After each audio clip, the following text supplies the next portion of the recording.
interdisciplinary experiences returning to the problem of slavery and public history, both in the realm of the visual and the literary. As the activist with public history, as both sculptor and writer of nonfiction novels.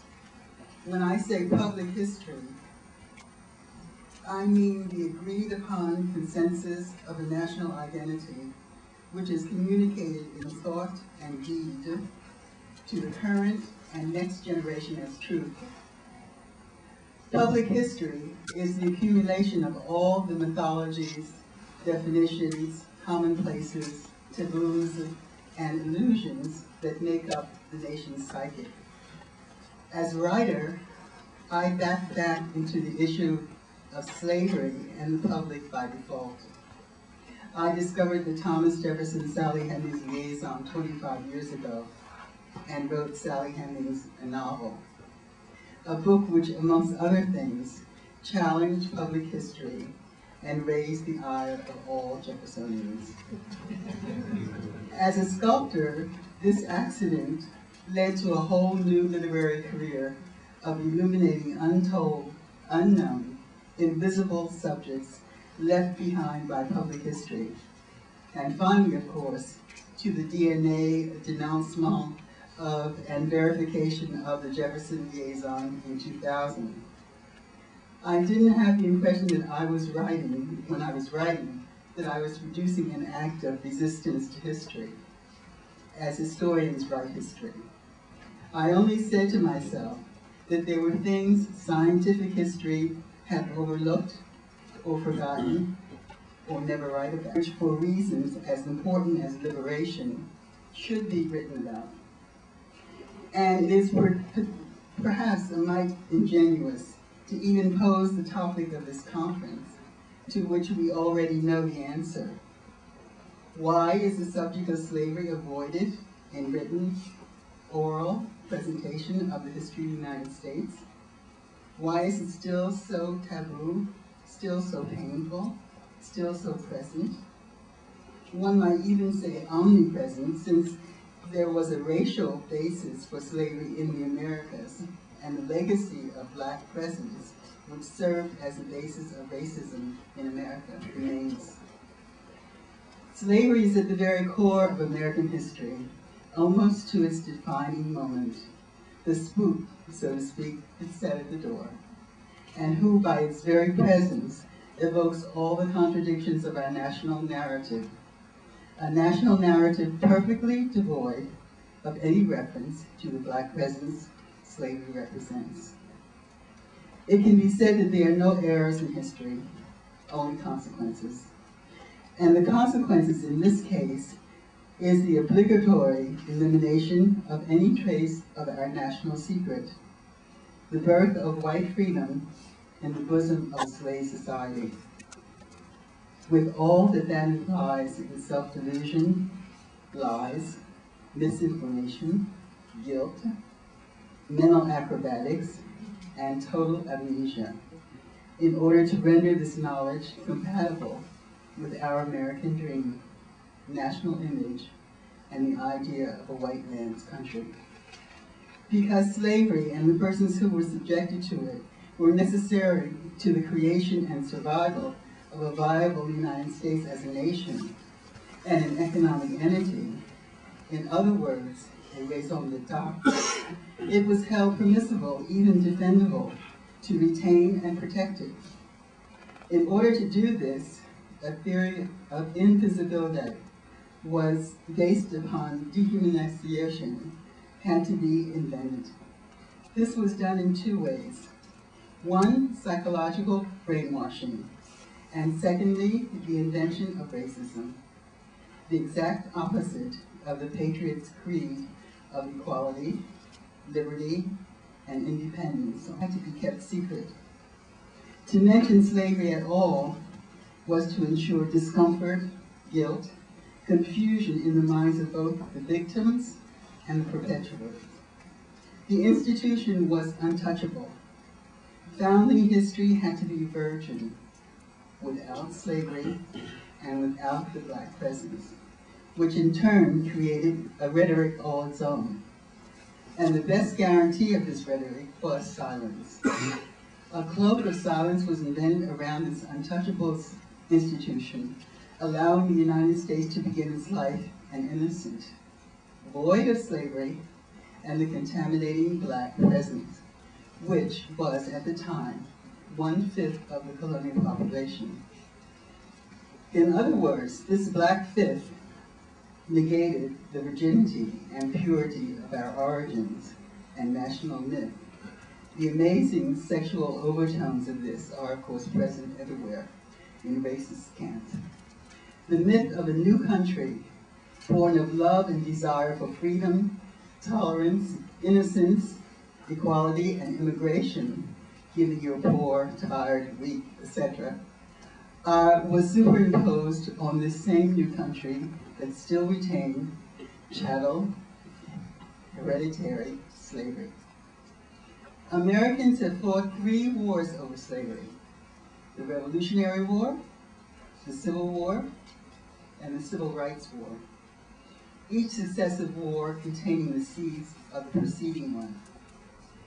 Of the 3 wars fought over slavery, the American Revolution, or War of Independence, is surely the most contradictory and tragic.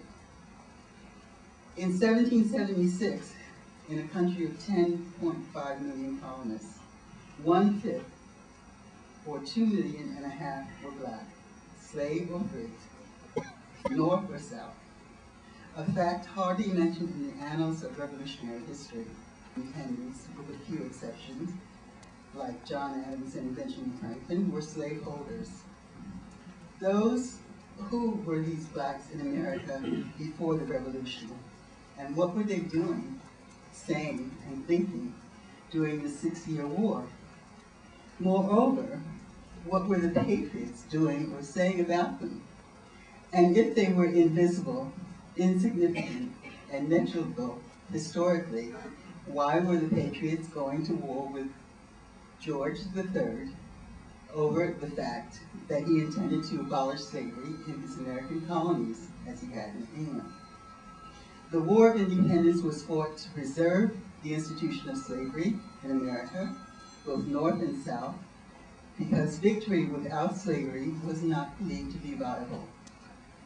The lasting result of the Patriots' victory was that those blacks who had been freed by reaching the British lines and serving the crown were exiled or re-enslaved, while the rest continued to fester in servitude for another 84 years. 84 years later, the Civil War was fought over the same self-same black presence, this time to preserve the Union. What were the 3 million blacks doing or thinking as 500,000 Americans, including 30,000 black Union soldiers, fought and died over an untenable principle led by a reluctant president who wanted only one thing: to save the Union with or without slavery? As far as public history is concerned, this was a white brothers' incestuous war over states' rights and the capitalist freedom to hold slaves as property. The black presence itself was only an afterthought until Lincoln needed black Union soldiers to win the war. Yet if this 20% of the population was so much an afterthought, why did the Congressional Congress count them as 3/5 of a white American? 100 years later, the Civil Rights War and the black presence once again troubled the innocence of America. Nonplussed, America tried to come to terms with black anger and desperation over the residue of slavery within the void of 2 world wars to free Europe from slavery and totalitarianism. This American innocence I call the one-drop rule of public history. This is the original rule which defined race in the U.S. One black grandfather made a black, but one white grandfather did not make a white. In other words, one drop of black DNA not only excluded one from joining the human race to the 5th generation, but contaminated an entire existence, a whole personality, an entity, making it invisible. It is only a small step to contend that if one drop of black DNA makes a black American, then one drop of black history makes a multiracial America, adulterating her identity as a white man's country. Somehow then, we had to wipe out the entire memory of the institution of slavery and the black peasants by forgetting, erasing, nullifying, or rewriting history. That is why the DNN verification of the Jefferson Hemings affair was so shocking. That is why the reaction to the vulgarization of the 38-year liaison between Thomas Jefferson, the inventor of our national identity, and his slave half-sister-in-law, Sally Hemings, was so outraged and belligerent. One critic claimed Jefferson was being accused of pedophilia. The one drop of black presence Sally Hemings represented was enough to taint Americans' conception of itself, Jefferson. The historical outrage was not because she was his lover, his half-sister-in-law, but because she was black and his slave, an intrusion on the purity of the founding American identity. No episode of history that illuminated this Sally Hemings rule was to be tolerated. After Sally Hemings, I wrote the Amistad Revolt novel, Echo of Lines, which pertained to an 1839 historical episode considered up until then, at least by mainstream historians, as a diplomatic incident between Spain and the United States. I told the story which posed the issues of slavery as the state of war with the right of self-defense in face of kidnapping and captivity, which became the first civil rights case to be argued before the Supreme Court in 1841. Most lawyers I spoke to had never heard of John Quincy Adams' magnificent self-published plea before the Supreme Court, or the victory he won for his client, Joseph Simcoe and others, the sequestered Africans of the Amistad ship out of the Spanish colony of Cuba, which mutinied, sailed to the coast of Connecticut, and then was re-enslaved. Again, fiction was used to eliminate and compensate for historical amnesia. It was in researching my fourth novel, The President's Daughter, a fictional recreation of Jefferson and Hemings' daughter, Harriet, as the tragic mulatto, quote unquote, passing as a white woman during the Civil War, that I ran across something called the Negro Civil War. Wait a minute, I thought. The Negro had a civil war separate and apart from the white one? You bet. Negroes could not be eliminated, after all, from the Civil War since it was ostensibly about them. So they had to be segregated according to the Sally Hemings rule in a contortionist act Houdini would have had trouble escaping from. The character of Harriet was clearly fiction, but the premise of Harriet's experiences and the one-drop law are historical. What Harriet risked if she had been discovered was annihilation, political and social, and possibly physical. She risked what Jefferson had risked for her mother, being charged with a felony, fine, imprisonment, and for Hemings, re-enslavement.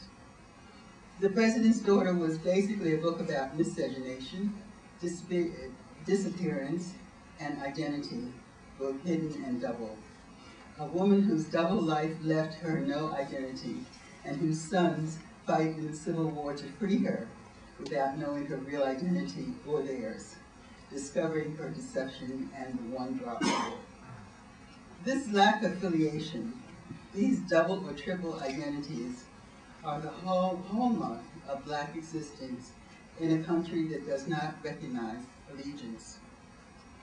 In my working process, Allegiance, I have combined the story of the creation of America in 1776 with the romance of a pair of star-crossed lovers that illustrates how slavery remained at the heart of the Revolution as the darker soul of the patriotic myth, and why that myth still prevails. The lovers, Evangeline and Gabriel, are non-white colonials. Evangeline is the daughter of a patriot soldier, and Gabriel is a loyalist because as an indentured servant, he takes up the offer of the British to serve the crown in exchange for his freedom. Is Evangeline's allegiance to love or to country? Is Gabriel's allegiance to freedom or to love? Although I am descended on one side from Canadian loyalists, the novel is a historical fiction, not autobiography, an attempt to reconcile the mysterious intellectual and political comportment of the patriots regarding their compliance with slavery, the real enigma of the Revolution. These hidden, invisible, incestuous relationships have been the ongoing theme of all my historical novels. In the beginning, the novels posed a clear separation from my day job of creating visual art. I like to point out that there was poetry and statuary before there was written history. Thus, the visualization of history as narrative sculpture became the second reason for my crossing swords with public history. This is, I call it, I created in the 70s, I created 4 sculptures dedicated to the memory of the assassinated Malcolm X. They created a firestorm of controversy and outrage, especially from one critic who contended that the memorization and glorification of an invisible historical personage with sculptures that were powerful, abstract, and convincingly beautiful was both an insult to art and patriotism.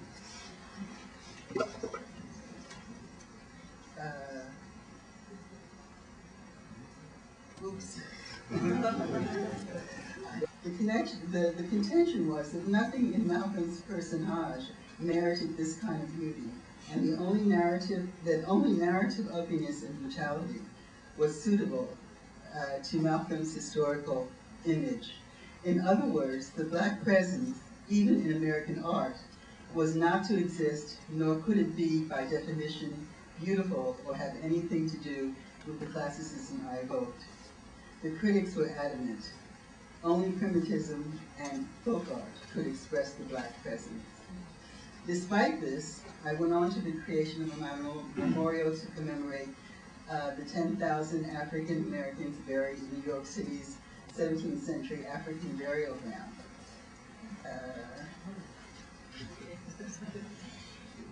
Okay, this is Africa Rising.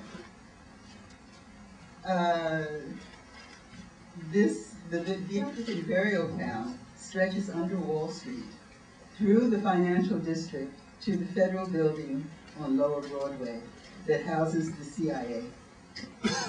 Here again, the knowledge of pre-revolutionary presence of blacks in America, 20% of the population of New York in colonial times was black, made me into an accidental historian. The monument I created referred not only to the African burial ground as memory, but to the very convention of the one-drop rule of invisibility. That there were 10,000 black colonials buried under Wall Street was enough of a shock. But to realize that 20% of the population of New York City in 1776 was black was a revelation to someone who had been taught a white-only version of colonial America. The entire population of the U.S. at the time was 20.5 million people, and more than 4 million of them were black. Yet public history has managed to eliminate all of them from the official annals, including those who fought in exchange for their freedom with the British Crown as loyalists during the War for Independence. This monument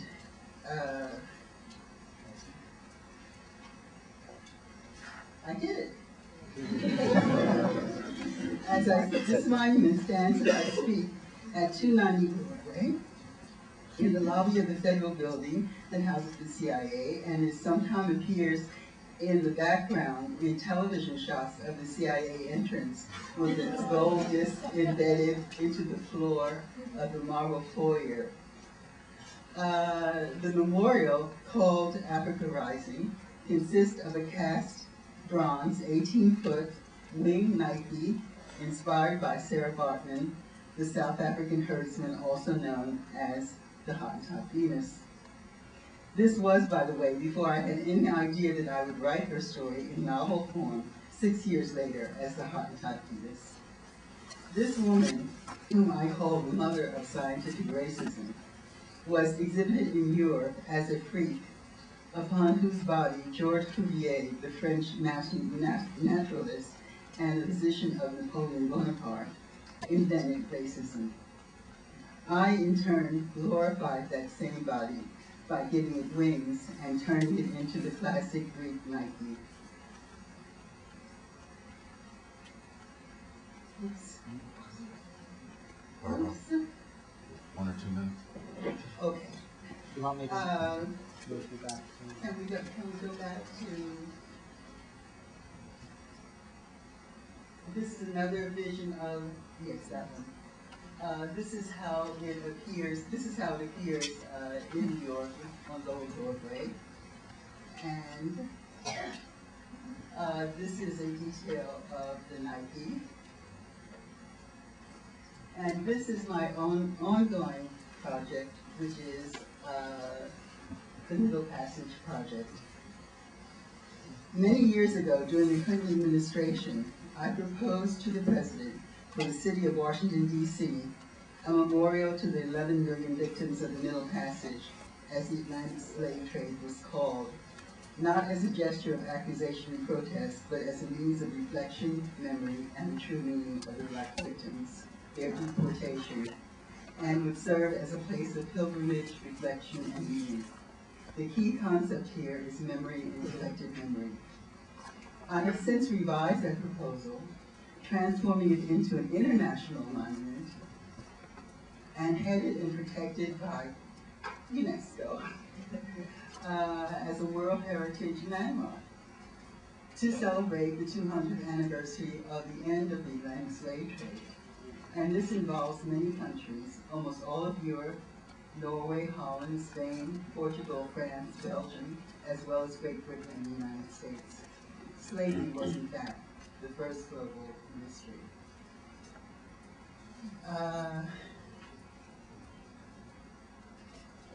Everything is sacred. Each bone and twig and parcel of history contributes to the whole and to the whole public consciousness and cannot be removed without removing part of truth and producing irreconcilable questions. It is this misinterpretation of race and blackness that is at the hidden core of early American literature and early American history. It is if we were desperately trying to tear out this part of darkness, which is an integral part of the American identity, a part that cannot be excised, but must be absorbed, reconciled, integrated, and above all, recognized. That is why we don't want to talk about slavery. That is why we can't talk about slavery. That is why we can't even talk about not talking about slavery. My explorations in prose, poetry, and statuary have crossed that of public history many, many times. Sometimes thought, sometimes I am the person most surprised at the controversy. And, as always, the accidental historian. Thus, I realized how deep and how persistent the misunderstanding and division concerning the Black presence at the core of the American nation is, and how astutely and persistently the war to remove Blacks from its participation is fought. Not only the history of the Revolution, but the roots of civil rights, which grew out of the pre-revolutionary determination of African Americans to apply the precept of freedom, liberty, and equality to themselves as an attempt to hold the majority to its own definition of the rights of mankind. The contradiction in this attitude poses an almost overwhelming problem in its ability to negate the founding public history of the nation, which is supposed to be the innovator and exporter of the principle of the inestimable value of liberty. Thank you.